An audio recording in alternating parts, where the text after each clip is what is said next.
Want to speak real French from your first lesson? Sign up for your free lifetime account at FrenchPod101.com.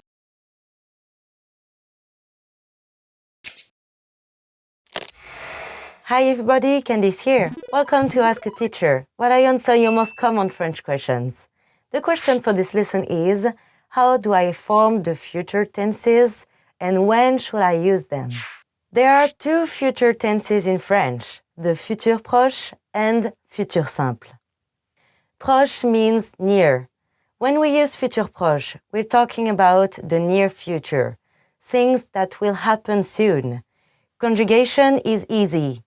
We use the present tense of aller, to go, and then add the infinitive. So the verb nager, to swim, becomes je vais nager, meaning I'm going to swim. Tu vas nager, meaning you're going to swim. Il va nager, meaning he's going to swim. And so on. To make the future simple, we add the stem plus the ending. The verb stem for et and ir verbs is just the infinitive. So the verb stem for nager is nager. The verb stem for finir, to finish, is finir. For re verbs, we drop the i. So vendre becomes vendre.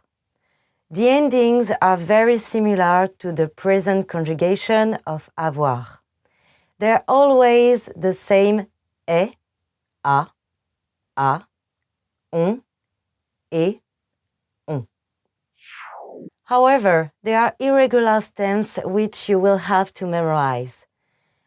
We go through the most important ones now, saying the verb, its stem, a sample conjugation, and its translation. Aller, ir, j'irai, I will go. Être, ser, tu seras, you will be. Avoir, aur, il aura, we will have. Pouvoir, pour, nous pourrons, we will be able to. Vouloir, voudre, vous voudrez, you will want to. Venir, viendre, elles viendront, they will come. Savoir, saur, je saurai, I will know. Faire, faire, tu feras, you will do or make. Envoyer, envers, elle enverra, she will send. Okay, so which one should you use?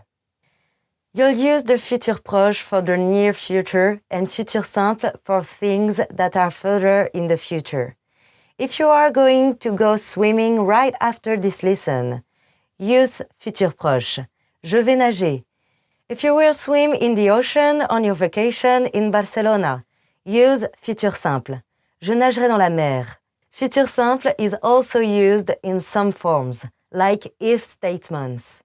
But we will cover those in later lessons, so don't worry about it now. If you use mostly futur proche when speaking, you'll be just fine. Do you have any more questions? Please leave them in the comments below, and I try to answer them. À bientôt! See you soon!